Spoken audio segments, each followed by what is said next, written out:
And we are live. Okay. Good evening to one and all. I am Dr. Naumita Dhume, heading the Department of Bioanalytical Sciences. On behalf of my team and Guru Nanak Khalsa College, Matunga, Mumbai, I warmly welcome all participants and the speaker, Dr. Rahul Shidhaye, for today's webinar on being sane during insane times. We have had an overwhelming response of more than 400 registrations for today's webinar.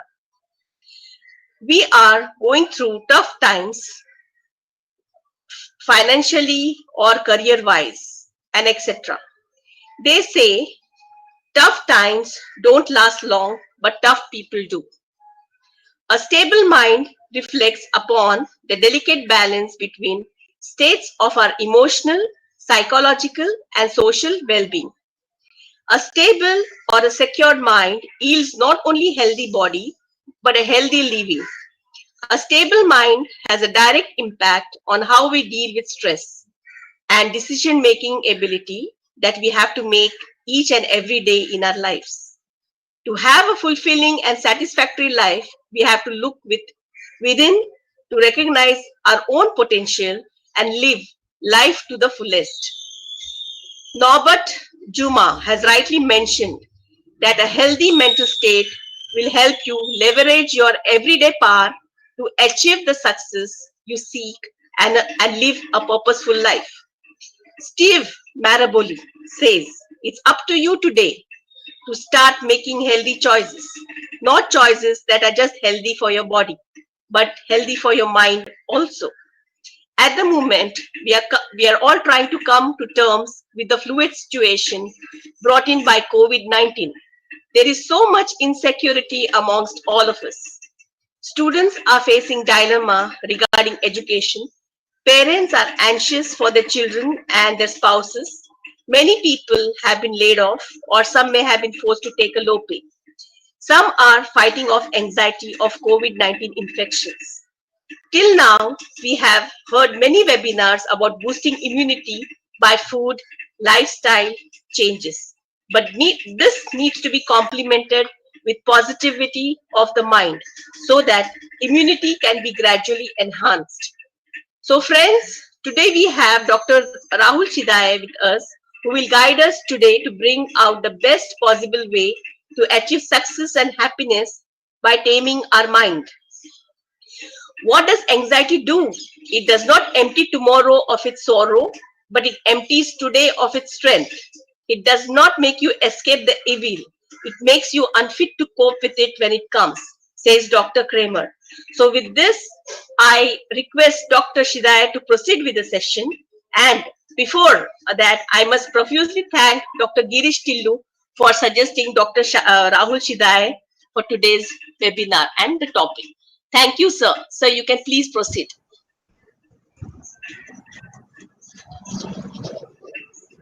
Namaste, all of you, and a very good evening to everyone. I'll just quickly check if I'm audible and if everyone can see me well. No response means everything is fine, and I'll kind of go ahead.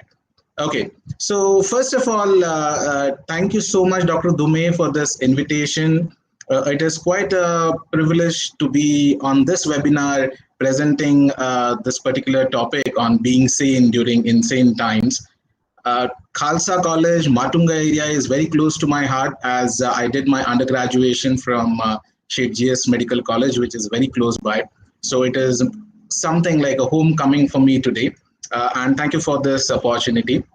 I would also like to thank people who have joined online. It's evening in India right now, and obviously many people would be busy with many other things. And despite of that, they have spared time to connect with us to hear this talk. So thank you so much for being here on this webinar. So let's kind of begin now. At the very outset, I would like to say that I'm actually delighted to see the amount of attention people are paying towards mental health issues, which has generally been extremely neglected area. But now mental health, mental well-being, and how we cope up as human beings has suddenly become a priority issue. This should not have happened in a crisis, but generally this is what crises do. They kind of throw in things which were earlier not so important, and now we are all kind of talking and discussing about mental health.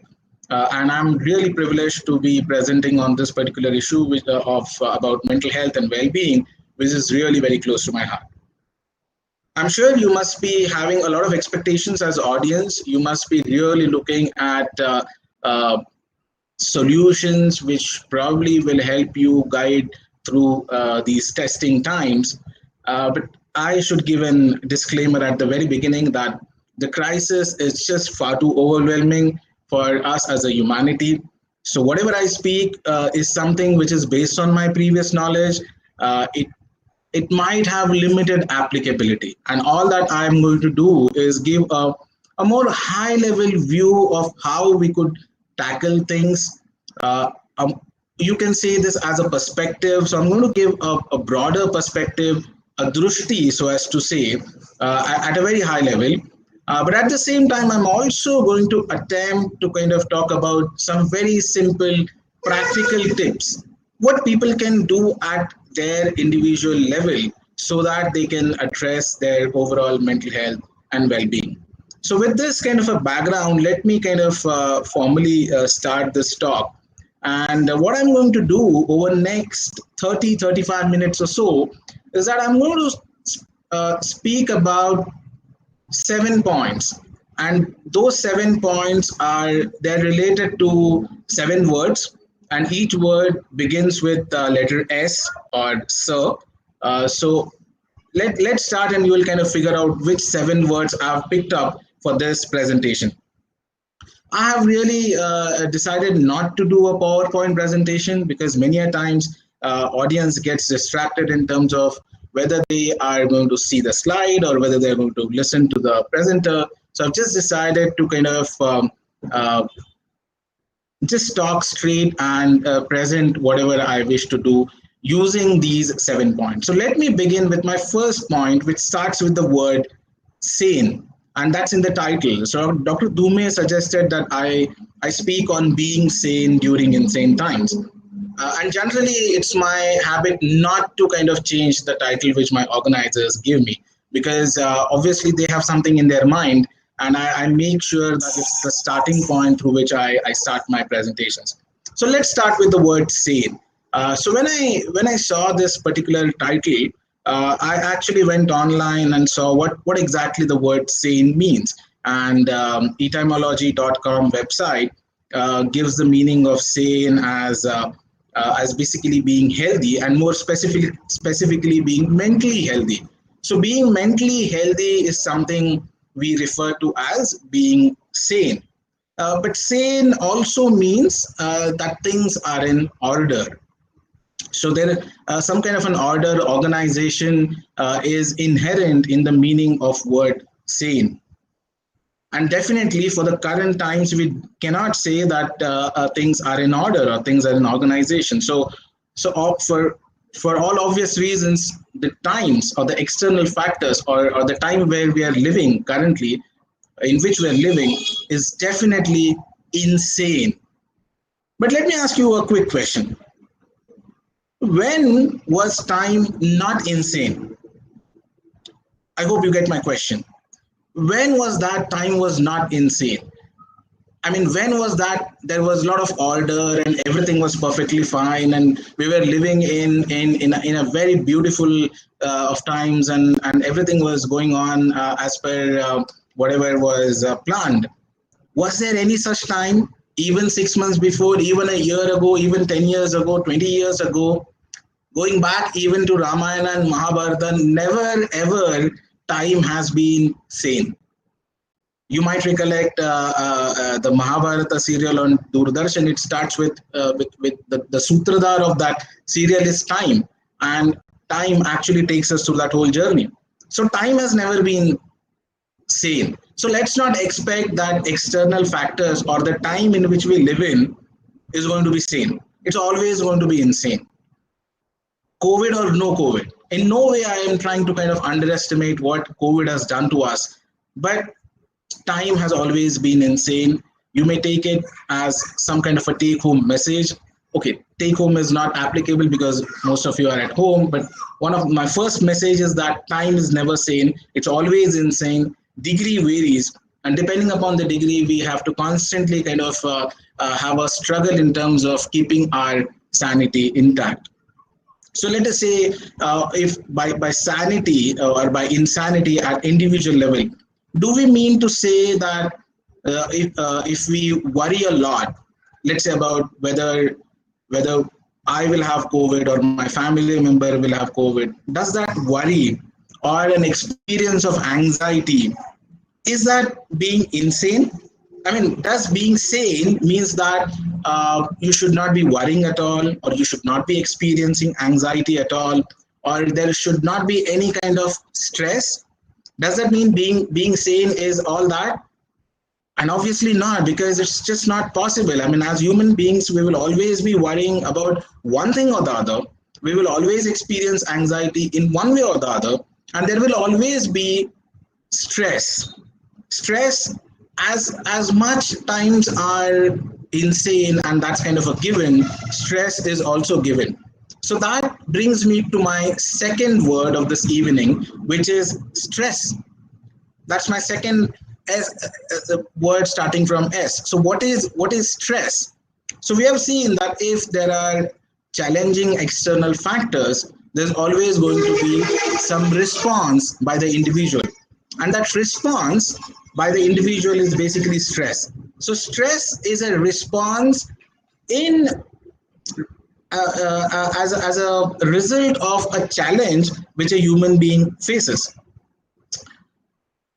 So if stress is a response, and so there's so much of criticism about stress, and everyone says that there should not be stress and stress is bad and things like that, why it exists in first place?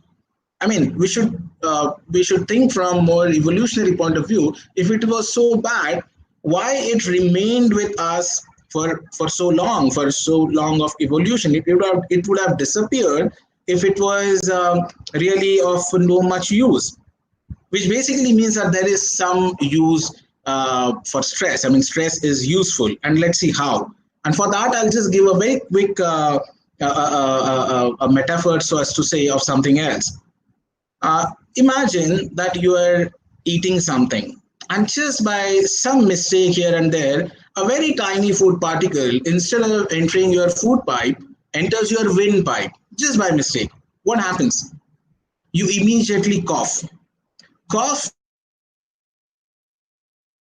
of an instantaneous response in order to prevent that food particle from entering your respiratory system or lungs and choking you in your own food. And that's a response which is life-saving. In many patients who are in intensive care, this whole response goes down, and then many a times they die of asphyxia.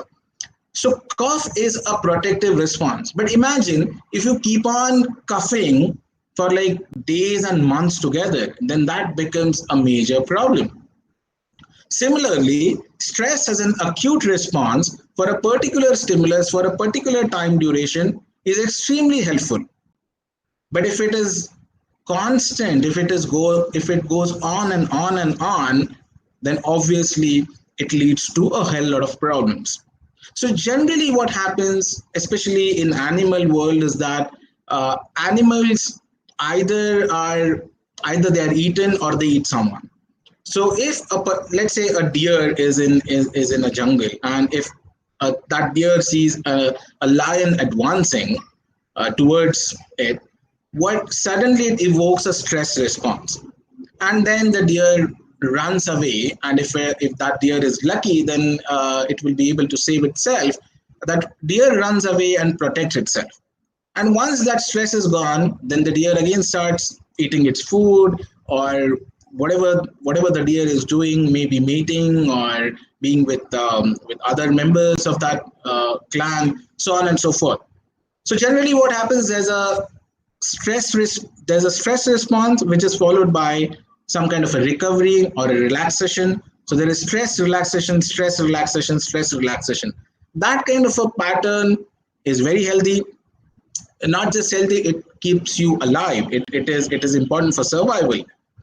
But imagine that if that particular animal is in a state of constant stress. The good part about animals is that they really do not stress themselves for things which are not really affecting their life. Not so with human beings. I mean, for us, what has really happened is that with a lot of human development, we have saved ourselves from life threatening stressors. Seriously speaking, most of the stressors which we have in our day to day life are not really life threatening. They're stressors, obviously, but they're not life threatening. They're not going to kill you. They're there, they need to be addressed. Let's say, for example, in workplace, something goes wrong.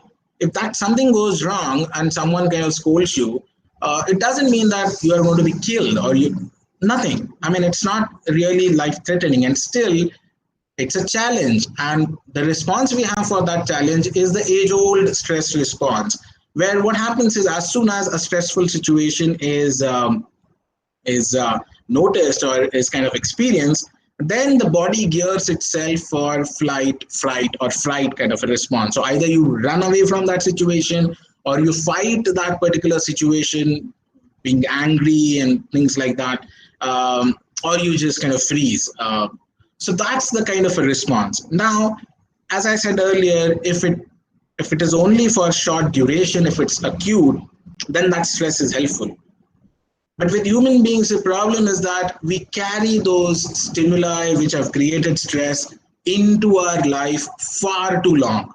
So something has happened in the office in the morning, but we kind of ruminate over it. We constantly think over it throughout the day, maybe next day, maybe over the month, maybe for months along. And then this creates a situation where we are constantly in a state of stress.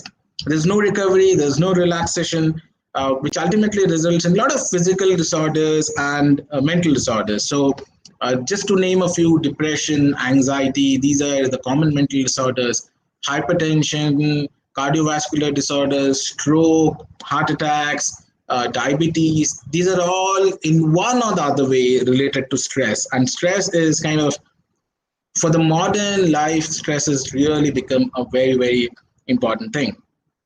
So we talked about sanity, that was the first S. Then we talked about stress. Now let's talk about why there is stress during the current times. I mean, what's really leading to the stress during current times? Now, what's happening in this COVID situation? Obviously, everyone is fearful about the fact that they might catch COVID infection, they themselves or someone in their family or someone in their very close contacts. So that fear is a very, very real fear. Because that fear is there, we take protective actions. I mean, we wash our hands, we wash things in which we are come in contact with, we maintain social distance. So in that case, that fear as an emotion and kind of a stress response which is generated as a result of that particular emotion is very helpful.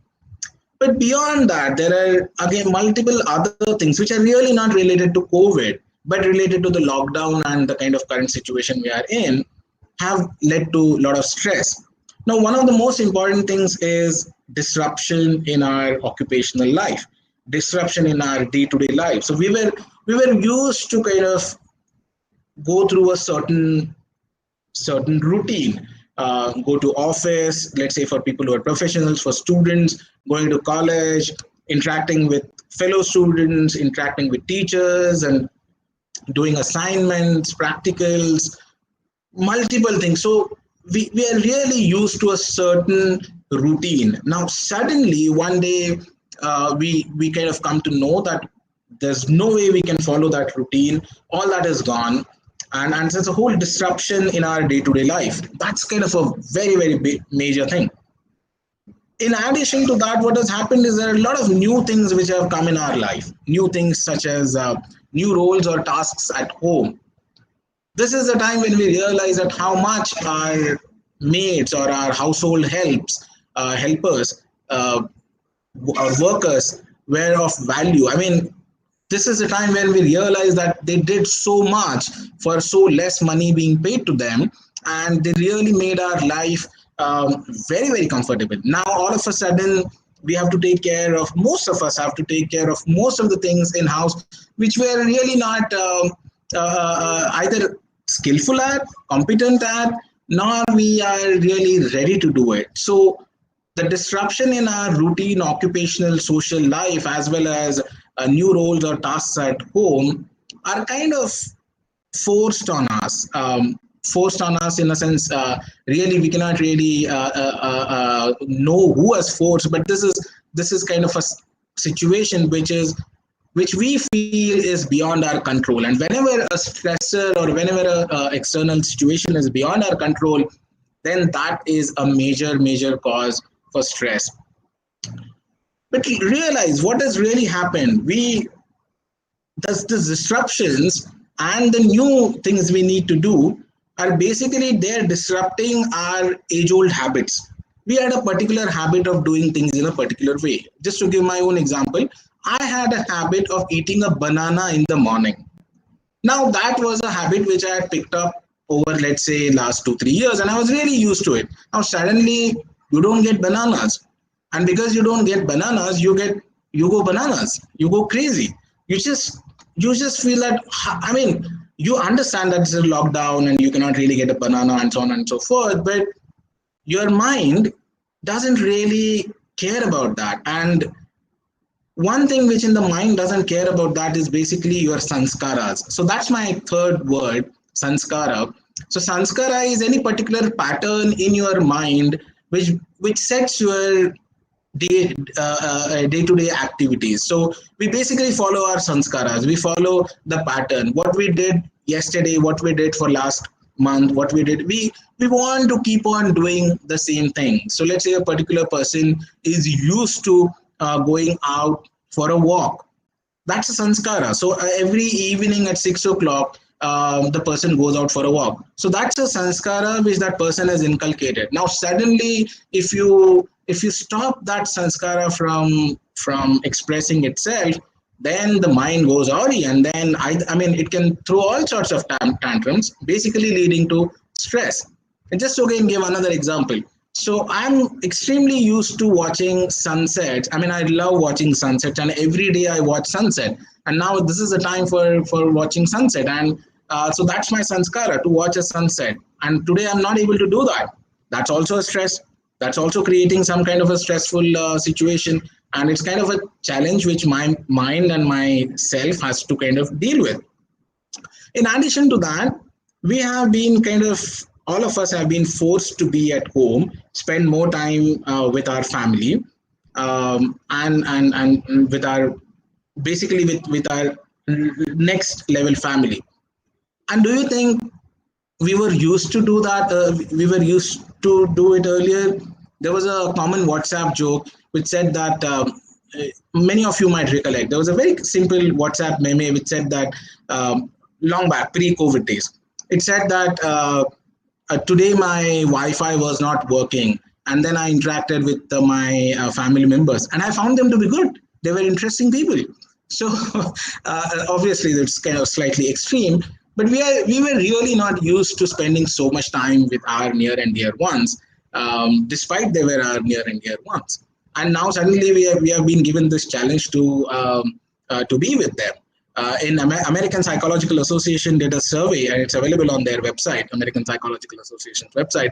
They found that parents are far more stressful than non-parents, obviously because they have to take care of their kids. In India, maybe parents and those who have parents, in-laws or in-laws, that kind of a generation, maybe, I mean, I don't know whether there's any survey in India, but I'm sure more the number of family members, more the stress maybe. So that's another important point, a kind of a sanskara of not being with our close members, which has probably led to a stressful situation. And the most important thing which I really want to highlight over here is, we have now got this opportunity to spend time with ourselves, with us. And probably this is the most challenging and most stressful situation for us. I'll just clarify what I'm trying to say. I'm trying to say that we now have a lot of time for ourselves. But just imagine, just think how much time we spend with ourselves, how much time we give to ourselves. We call it something like a me time. how much of me time is there? Even in that me time, either we are on WhatsApp, either we are watching a YouTube, we are reading something, we are doing all sorts of things which are outside of us. So suddenly we have got now a lot of time to spend with ourselves, and we don't know what to do with ourselves. We really don't know how to deal with this person who is the self. And that brings me to my next word for today's presentation, which is self or swayam, swa. What is this swa? So moving from stress, sanskaras, which has led to the stress, and this whole challenge of understanding self, we kind of come to a point where we now really have to address what this self is, what this swa is, or what is swayam. So what is swayam? And how do we become aware of this self? How do we become self-aware of? How do we know what this self is? And now this is where yoga comes in. There was earlier talk in the series which was about Ayush and COVID. This talk was supposed, I mean, again, in this talk, yoga was supposed to be covered. And this is the way I want to introduce yoga. Maybe this is a completely different way of introducing yoga, but I want to kind of present this point that yoga is something which helps us to understand ourself. And understanding ourself is probably the best way of understanding our stresses and regulating our stresses.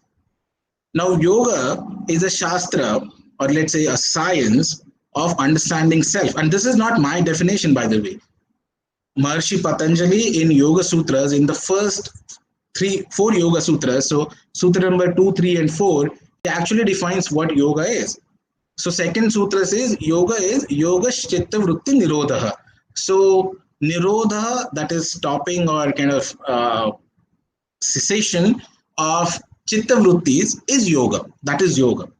And then once you do that, once you have a cessation of these vrittis in your chitta, what happens is tada drashta swarupe avasthanam. So drashta, that is the person, the seer, is placed or is based, is avasthita in swarupa.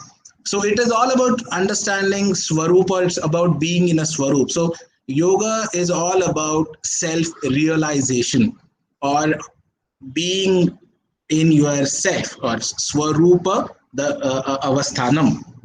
That's what yoga is. And why you need to do that? Why you need to understand yoga? Because you need to understand yourself. Why you need to understand yourself? Because if you are able to understand yourself, you will understand your stresses. What causes those stresses? Which sanskaras have led to which stresses?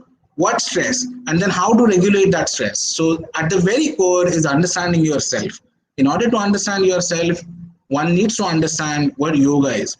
And as I said, this is a very high level picture of where yoga kind of fits in this whole issue of COVID and stress and so on and so forth. So the ultimate goal of yoga is to be in a swarupa, in self-realization, or kaivalya is the ultimate goal or the sadhya of yoga. Now, in order to achieve that sadhya, in order to achieve that goal, Maharishi Patanjali gives us a whole system, a whole process, and that is called as sadhana. So sadhana is a set of activities or a way or a process through which we achieve that goal.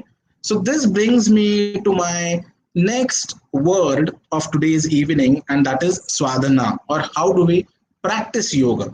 Practicing yoga is something extremely important, and this is where I said that I'm going to give some very practical tips, something which you can follow. Maybe you can do this as a take home message, just a message, given that you are all at your homes.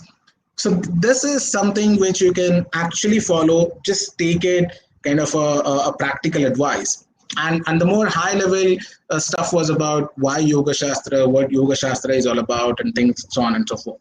So in terms of sadhana, of yoga sadhana, or how to do the practice, I will classify that into two broad categories. So there is something which is yoga on the mat, and there is something which is yoga off the mat. And most of the times when we say yoga, all that what we visualize or what we imagine is a yoga master with an asana which probably very few in this world would be able to do, which actually puts most of us, I mean, we basically fear that whether this is the kind of yoga we will ever be able to achieve. Um, well, that's kind of a very high level skill. You need a very high level of mastery to do, let's say, a Mayurasan or some kind of a very complex Shirshasana. But most of us really need not kind of, I mean, we probably even won't be able to do that kind of a sadhana maybe in this lifetime. So yoga on the mat, though it is of extreme importance, yoga off the mat is also equally important, and we need to really understand what that is. Let me begin with yoga on the mat, which is generally what yoga means. So when we talk about yoga on the mat, we basically talk about asanas, pranayam, and dhyana to some extent. So asana is translated as physical posture. So you all know there are various types of asanas. And if you ask me what kind of asanas one should do during the COVID crisis, I'm not aware of a particular protocol for COVID, but generally you can look at some of the, I mean, there are lots and lots of websites which have given a simple yoga protocol, which basically has uh, asanas in standing posture, in supine posture, I mean flat posture, on your back, which is on your back and on your belly, those kind of postures, and postures which you do while you are sitting. So there are very simple, common postures which are part of any basic yoga protocol. International Yoga Day is coming, so government Ayush Ministry has a protocol of its own as well. If you feel that it is too complicated, you can basically learn Surya Namaskar. It has very basic asanas packaged in all the 12 steps. So that's about asanas. And again, in interest of time, I'm really not going to have enough of time to go into the details of the asanas and practice. Let's come to the second component, which is pranayama. Now, many people think that pranayama and it is translated as breathing exercises. Actually, it is not simply breathing exercises. It is niyaman of prana. And prana is not just breathing. There are pancha prana, there are 5 different prana. But again, in interest of time, it's not possible to get into that. But all that what we can understand about it is that it is some kind of an energy regulation. So you regulate the way in which, again, energy is not same as prana. I'm just for the sake of simplicity doing it. But again, at the very core, you can do simple breathing exercises which are there, something like an Anulom Vilom, a Brahmari Pranayam, and Omkara Pranayam. What Anulom Vilom does is that it kind of regulates the way each nostril participates in the breathing exercise. And again, a lot of research has happened in terms of what impact it has got on various neural structures. And the third is meditation and relaxation. So meditation probably is a very difficult part, but probably the most important part of yoga on the mat. What really is important is not the kind of gymnastic skills you bring into your practice. The most important aspect is that of awareness. How much aware you are while doing an asana. And that awareness is what yoga is all about. So you first inculcate that awareness through movement or asana, then through your breath or your shwasana, pranayama. Once you develop those awareness skills, then you kind of use that awareness for your internal body sensations. So an asana is not an asana without awareness. So no awareness, no asana. And I don't know to what extent that is taught in regular yoga classes, to what extent people learn about it, but awareness is an extremely important part of yoga on the mat as well. And what happens with more and more awareness is that as you go deeper into your practice, that whole asana, rather than being an exercise, asana is not an exercise. It's not a means of spending calories. Rather, asana is a way of achieving, and hear it again, it's a way of achieving relaxation in action. It is relaxation in action. It's a very conscious effort of relaxing your whole body, despite it is placed in some kind of a posture. So it's kind of, again, there is a lot of complex neuroscience as well as a lot of neurophysiological aspects associated with it. Whether this yoga on mat, is it effective? Now, as a yoga researcher, I can very, very strongly say that there are lots and lots of published research papers across the world, not just in India, which have looked at effectiveness of these practices on various mental well-being aspects, quality of life aspects. But most importantly, and this is important from the biotechnology point of view, is that effect of yoga on some of the internal hormonal levels and the immune function levels has also been demonstrated. The evidence is not very strong yet. There is a preliminary but extremely promising evidence, and that's the reason why Ayush department is also very strongly recommending yoga in order to improve your immune function. So, in addition to Ayurveda, in addition to a lot of other immunity boosting agents, yoga in itself is a good way of improving your immunity. We still need a lot of research in terms of where exactly the yoga works, what kind of a dosage of yoga is needed, what amount of practice is required, which asanas are associated with particular immune system change. It is all kind of the work in progress that's going on. Now, this is about yoga on the mat. A lot of information is available online, so I won't spend time about that in this particular topic. But I am really, really serious about the fact that the yoga on mat kind of an awareness which you develop. So basically, you are expected to develop self awareness as part of your yoga on the mat practice. So your asanas, your pranayama should help you to become more and more aware.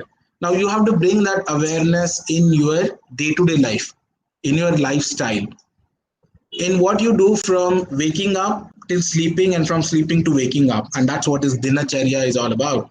So your dinacharya should be affected by the self-awareness which you bring through your yoga practice.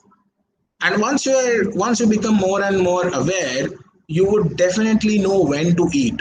That is, when you are hungry, you will eat. You will not just eat because someone else is eating, because some good thing has come in front of you. You will not eat because you are stressed. Many a times we call something called as comfort food. Comfort food is that food which you eat when you are stressed. Now that's a very maladaptive kind of a response. This is not a healthy response. So self-awareness should help you to understand that there is some kind of a stress happening inside the body. You take an appropriate action to address that stress, and not really eat something junk. It's an extremely difficult kind of a thing to achieve, but you can always start. So bring that self-awareness to what you eat, when you eat, what kind of food you eat, how much you eat, and the way you eat. If you bring that awareness to eating, which is something called as mindful eating, try eating for the sake of only eat. I mean, just eat while eating. Don't do anything else. Don't watch TV. Don't speak to anyone else. Bring all that awareness into your food and see the kind of effect it has on your mental health. This is a very practical tip which you can do. As what you do with eating, the same thing can be done with other activities. So let's say when you are driving your car, just focus on driving as if like you are driving for the first time. Hear to the sound of the car. Hear to what how the wheels are kind of rotating. Look at bring all that awareness on the road,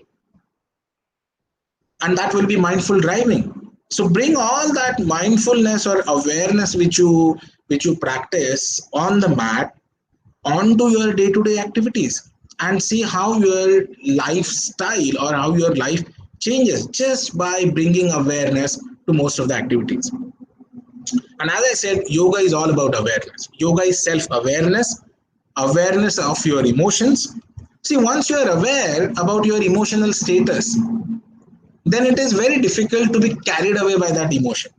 Just to illustrate this point, if you are aware that you are angry, you know that you are angry from inside, then anger is not going to dictate your response.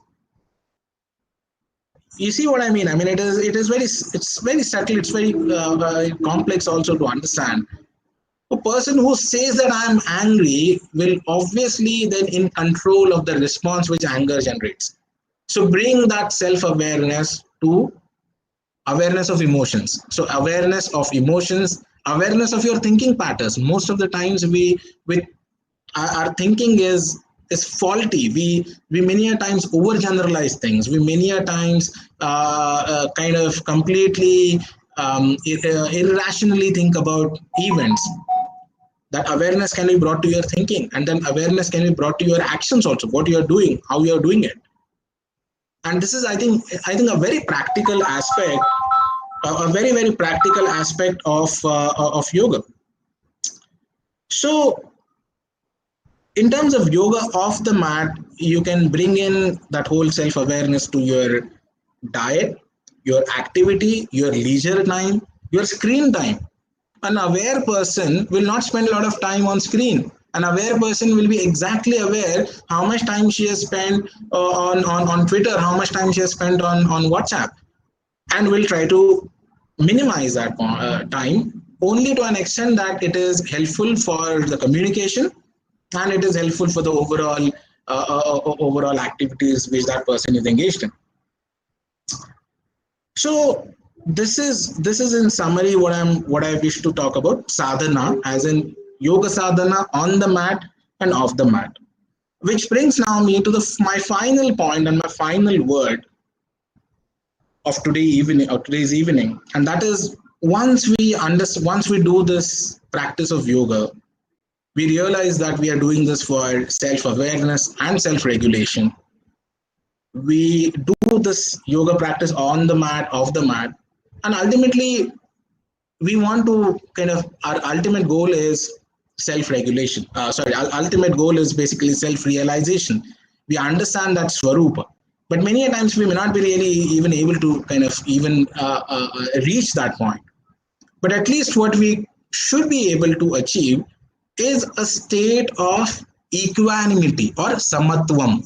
Samatva is a concept which in Indian traditional wisdom or in Indian knowledge system is extremely highly placed. If some of you must have seen a logo of National Institute of Mental Health and Neurosciences, which is the most premier mental health institute in India, their logo has this thing, Samatvam Yoga Uchyate. So what is Samatvam? Samatvam is equanimity. And Bhagavad Gita says that yoga is Samatva. So once you practice yoga, you will ultimately you will reach that zone of Samatva or equanimity. And what does equanimity means? Equanimity means whatever the times are, external times, whatever sane or insane or whatever issues are there in external factors, in external things, the self or the person will respond in a particular manner, will worry, will be anxious, will produce a stress response, but will always be in a state of equanimity. Will not be too elated by positive things and will not be too depressed by negative things. And that's what is Samatvam Yoga Uchyate. So I would like to conclude by saying that sanity is Samatvam. Sanity is equanimity. And we can achieve this through a practice of yoga or yoga sadhana. So my final word is, what is the sar or summary of today's talk? So summary of today's talk is, external time or time in which we live is always going to be insane, one way or the other, COVID or no COVID. The degree might vary, but we will always face challenges. There will never be any life without challenges. So it will always have some impact on our sanity. So sanity Maintaining sanity is an internal choice, so as to say. For that, we need to understand what leads to stress. What is stress in first place? Stress is extremely important for survival. Stress helps us to live, but a chronic stress can be very problematic. It can kill as well. Our lead to our stress. In order to understand our sanskaras, we need to be aware of ourself. So self-awareness is a pursuit. Yoga is a shastra which helps in self-awareness. There is a particular way in which that sadhana of yoga shastra can be done. Maharishi Patanjali has given us a way. One can learn it from various sources. Important point to remember is yoga is not just on the mat. Yoga also needs to be done off the mat, which ultimately should lead to a state of samatvam. Samatvam, yoga uchyate, sanity is equanimity. Thank you so much for your patient listening. I would like to stop over here and we can now move on to question answer sessions. Thank you. Thank you so much. Uh, Thank you, sir, for being so, for enlightening us. And before we take up the questions from participants, I would like to establish a more dynamic interaction between the speaker, but that's you and the participants. And therefore, I would like to first talk a little about you to them. So many of the participants may have joined a little late, and therefore I didn't introduce you. I thought now the participation is maximum, and so I just wanted to talk about to them. So Dr. Rahul Shidhaye is trained as a clinical psychiatrist and epidemiologist and has worked in the area of clinical psychiatry and public mental health for the last 17 years in India and other low and middle income countries, with a special focus on reducing treatment gap for mental disorders by translating evidence-based treatments in real-world setting. Dr. Rahul Shidhaye completed his undergraduate medical training from Seth GS Medical College, Mumbai. He then completed his residency training in psychiatry from BJ Medical College, Ahmedabad, and was awarded UN Mehta Gold Medal for standing first in MD Psychiatry examination conducted by Gujarat University. He was selected as a fellow of Future Faculty Program by the Public Health Foundation of India and was awarded a scholarship to pursue Masters in Health Sciences from John Hopkins School of Public Health. Based on his work to integrate mental health in primary care, he completed PhD from Maastricht University in 2018. For 10 years, from 2008 to 2018, he was Associate Professor in Public Health Foundation of India and has led several global mental projects as principal investigator. His work covers four major areas. A. Epidemiology of mental disorders with focus on social determinants. B. Generating evidence on translating knowledge into practice. C. Mental health systems strengthening in low and middle income countries and building capacity in the field of implementation science. And D. Synthesizing knowledge to facilitate policy uptake. Rahul Shidhaye has published extensively and has more than 100 peer-reviewed publications. H index is 27, with 8 publications in Lancet and the Lancet Psychiatry. Rahul Shidhaye is based in the Department of Research and is primarily focusing on establishing funded research projects in the field of public health and mental health. He is particularly interested in cross-cultural aspects of psychiatry and plans to design and evaluate psychological and social intervention embedded in Indian and other local cultures with special focus on yoga.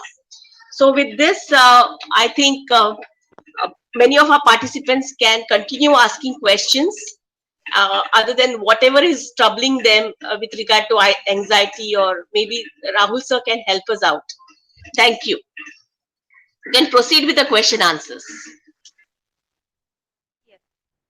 So the first question is from Mr. Shekhar. Yeah.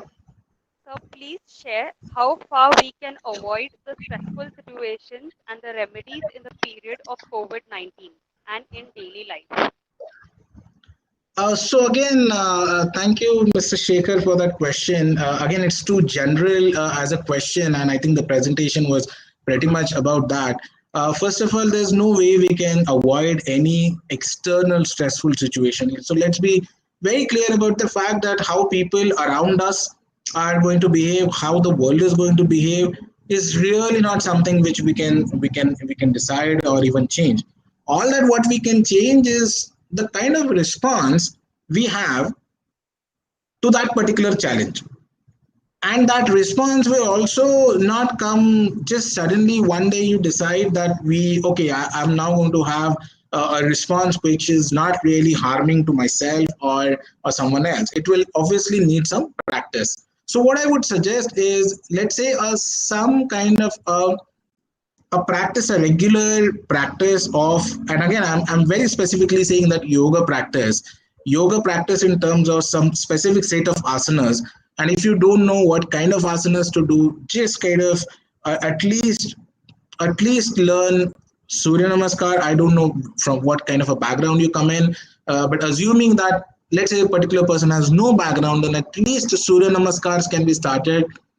At least basic pranayama and other breathing exercises can be started, which over a period of time, let us say about, and again, this time can extremely vary, but generally what research has found that over 3 months or so, slowly changes start happening.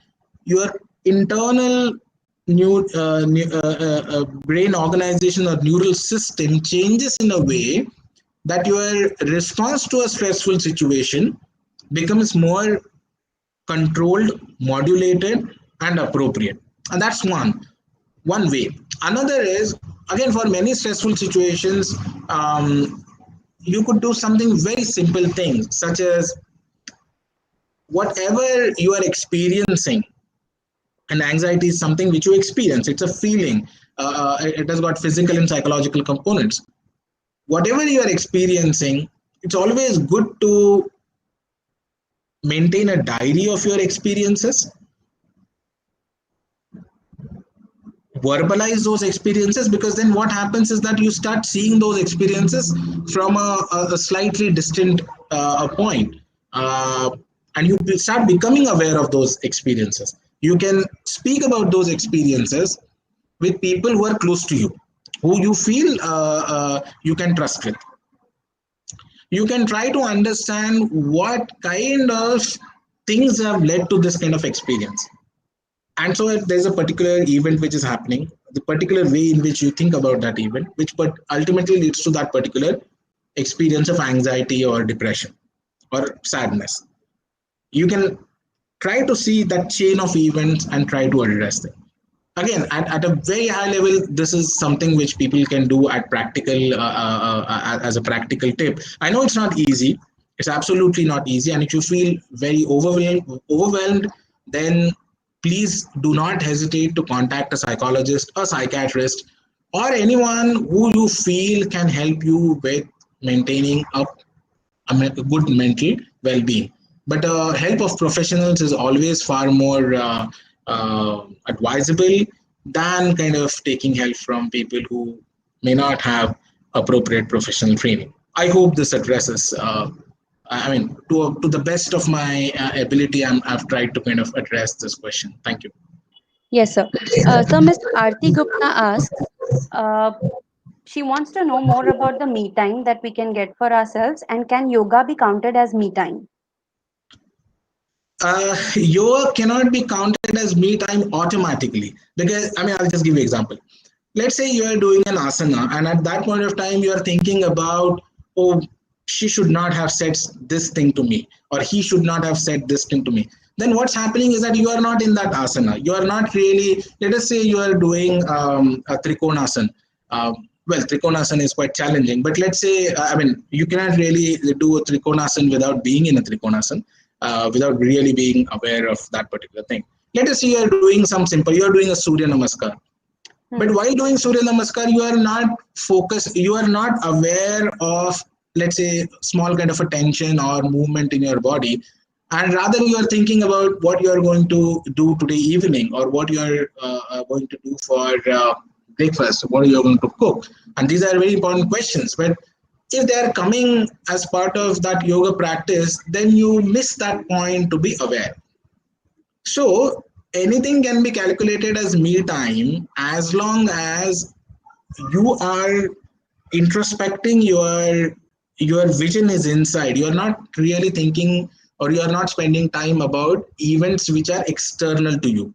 Mm-hmm. So an yoga asana can be a me time as long as you bring a whole lot of awareness inside. So it's kind of an introspection is happening, and you know what's happening inside you. Similarly, you can, if you have some spare time, you can always either close your mind or start kind of looking inside. What kind of experience you are having?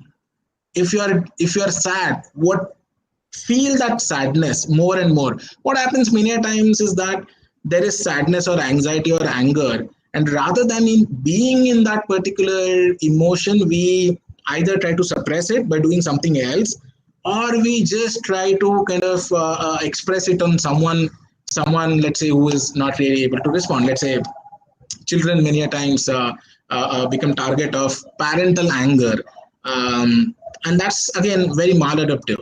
So be try to see inside you in terms of what's happening to you. Extremely difficult, but at least this is what is expected as you start doing contemplative practices. And unless you contemplate, there cannot really be me time. Spending time on WhatsApp is not a me time. Obviously there are other ways of me time, for example hobbies. And again, when, let's say, a hobby, as in, you are physically doing something, knitting, or you're gardening, or that's also a me time. But again, you have to be in that. While you are gardening, if you are thinking about something else, then again that's not a me time. So a hobby by definition is something where once you do that, you're pretty much into that. And if you are able to practice that, nothing like it, that can also be counted as me time. That can also equally help you to improve your self-awareness. Improving self-awareness can help in self-regulation and addressing stress. Thank you. Okay. Saniti Rangnekar asks, according to you, does self-talk help reduce anxiety? Well, it is slightly controversial in terms of many a times what happens is how we define self-talk. I mean, if you are able to first define me what you mean by self-talk, that's fine. Mm. Self-talk should not be the thought of self-talk is not rumination, because many times we ruminate, we repetitively keep on kind of thinking, or there's the same pattern which is going on, and that rumination, if that rumination is considered to be a self-talk, then it is harmful for sure.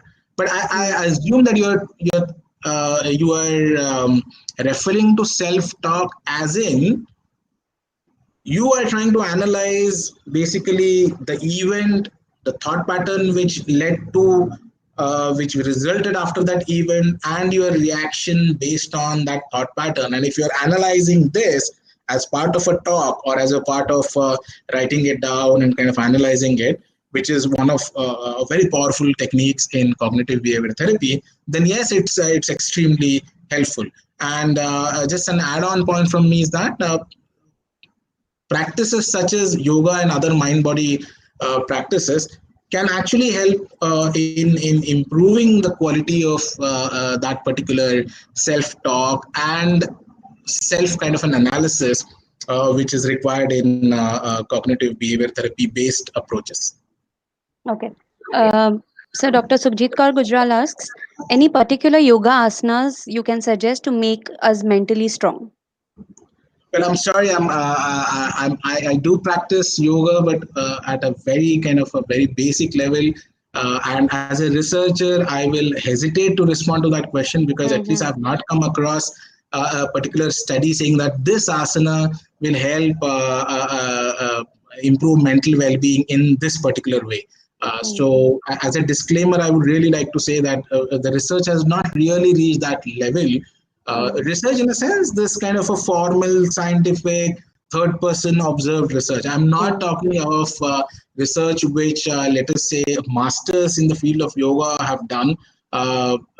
I'm not really able to talk about that because it's not too much seriously into the public domain for us to really analyze it. So it's difficult to answer that question as a yoga researcher, that is there a particular asana. But Obviously, if there is a specific thing such as anxiety or depression or let us say chronic low back pain, then for chronic low back pain there are a set of asanas which are helpful. But again, it has to be a very specific condition, and research papers have to be looked into whether what asanas have worked or not. Hmm. But Okay. broadly, the protocol which the Ayush Ministry suggests uh, is more or less kind of a common general protocol. And if you bring awareness into that practice, then obviously your overall mental well-being can improve. Right. Uh, Srishti Vishwakarma says, talking or singing to plants is known to be good for the plants. So does this work the other way around as well? Uh, Other way around in a sense, I mean, I'm not sure if plants can sing to you. Uh, Probably viewing the plants and no, absolutely. See, again, this is slightly beyond the kind of scope of today's presentation, mm, but I would really like to say that many a times we hear people saying that they are humanitarians. I mean they have a very humanistic view, so they care for all humans.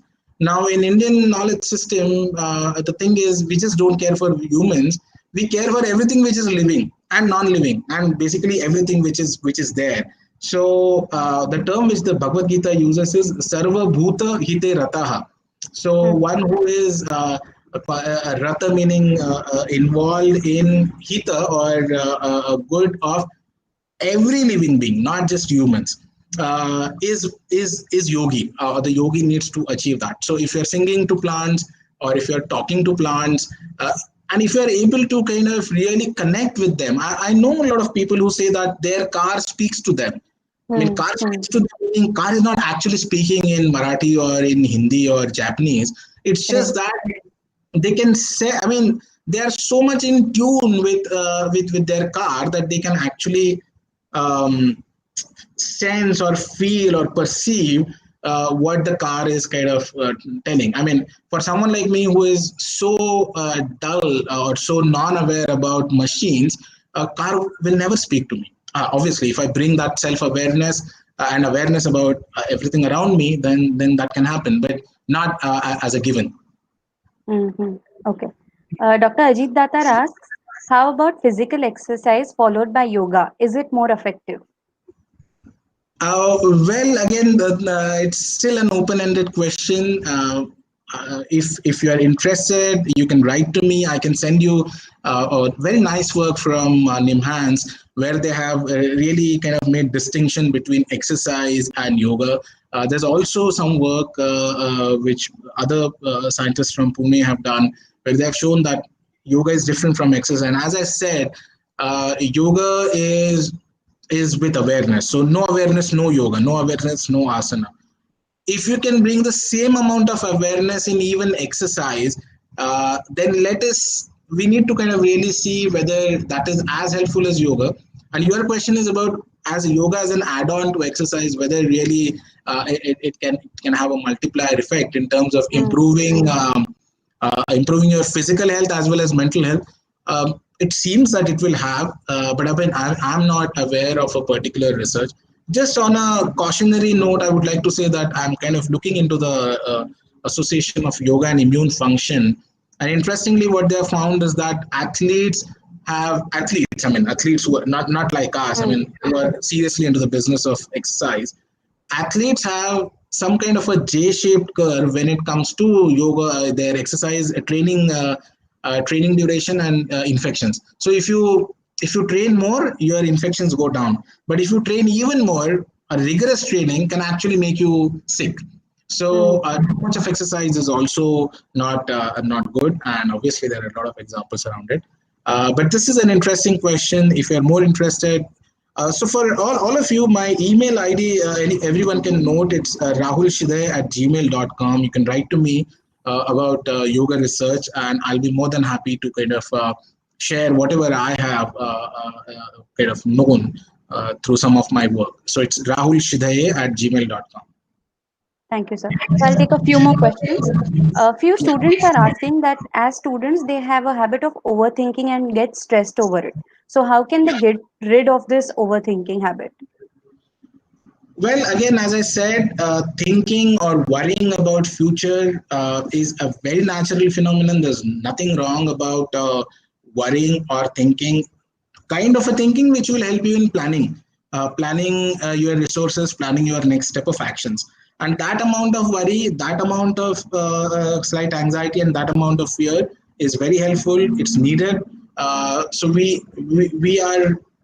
do not need to eliminate any of that. Hmm. Now, how much is too much is also very subjective. It's very Right. difficult to define how much is too much. How much is too much can be something which affects your day-to-day life. If it's affecting your day-to-day life, if it's affecting your productivity, if it's affecting your social relationships, then obviously it is something which one needs to try to address. Two simple ways of doing it. One is, as I said, a mind body practice like yoga.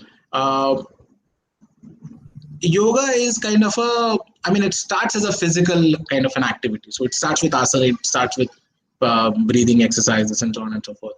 So there is some kind of kind of an inverse relationship. So if you have issues with thoughts and psychological issues, I mean, at least Ayurveda, the basic thinking is that for mental issues have physical approach or physical therapies, and for physical issues have mental approach. It's quite brilliant. And again, Hmm. I'm not expert in Ayurveda, but just to kind of address your rumination or overthinking, you can always try a yoga on the mat practice. Bring that self awareness into your day to day life. Try to see that whether you can improve your lifestyle, not related to your thought problem. And this will indirectly have an effect in the way you respond to a particular situation, which generates a particular set of thoughts and which brings in a particular set of actions. One. Hmm. Second is, if you are really too worried about it, I mean, if it's too, it's affecting your day to day life, you can approach a psychologist. Undergoing cognitive behavior therapies or some of those behavioral interventions can also be helpful. That can also be Okay. done. So does Vipassana help in addressing self introspection? Well, I mean, what exactly you mean by self introspection, I don't know. But Vipassana obviously is again looking into yourself. So the word itself, Vipassana, it's about Pasana, so it's about seeing, and we means and seeing in a probably in a better way or kind of a different way of seeing. So it's all about contemplation and self introspection and looking inwards, inside. It's a contemplative practice. Again, has a very long tradition, as long as yoga, with emphasis more on the meditation aspect and the contemplative aspect. And you might have heard about mindfulness also. Mindfulness is something which is pretty much based on Vipassana. Mindfulness is more of Western kind of a adaptation of Vipassana as an original practice. It certainly helps in self introspection, if I can refer to as a kind of contemplative practice.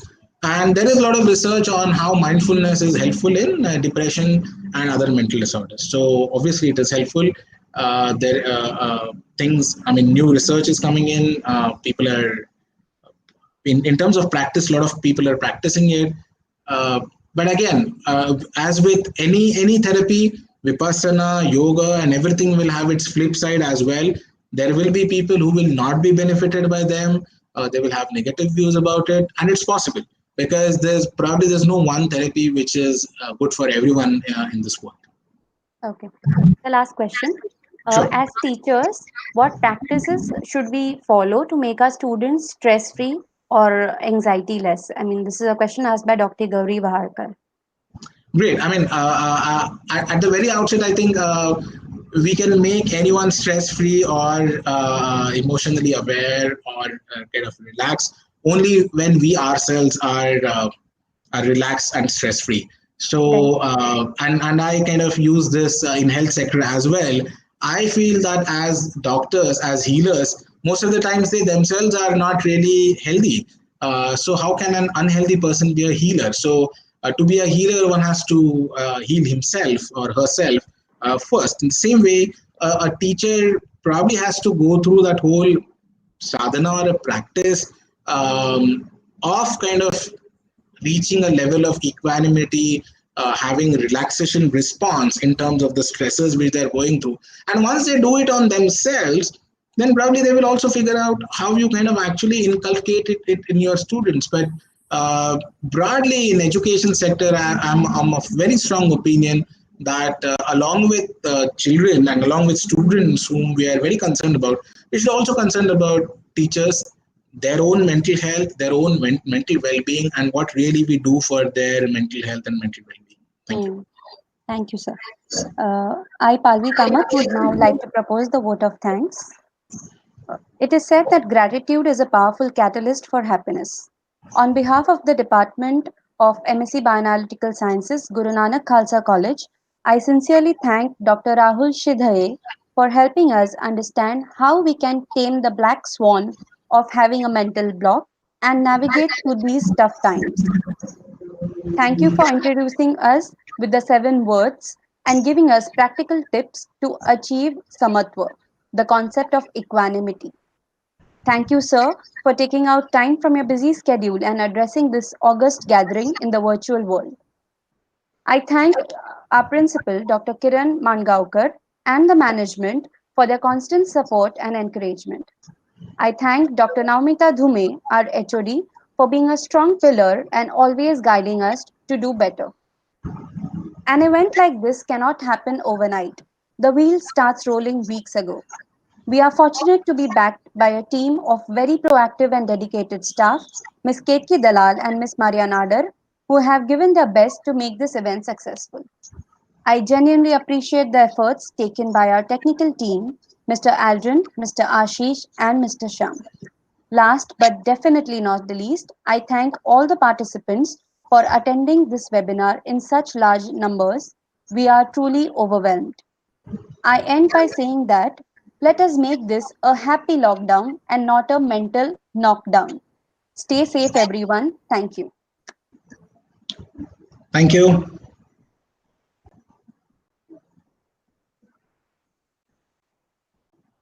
Participants, the feedback link is posted in the Telegram group in the chat box as well as the description. Please fill the feedback form with correct designations and correct names and email IDs because any corrections will not be entertained. You will receive the e-certificate within 15 days. Thank you. Okay, sir.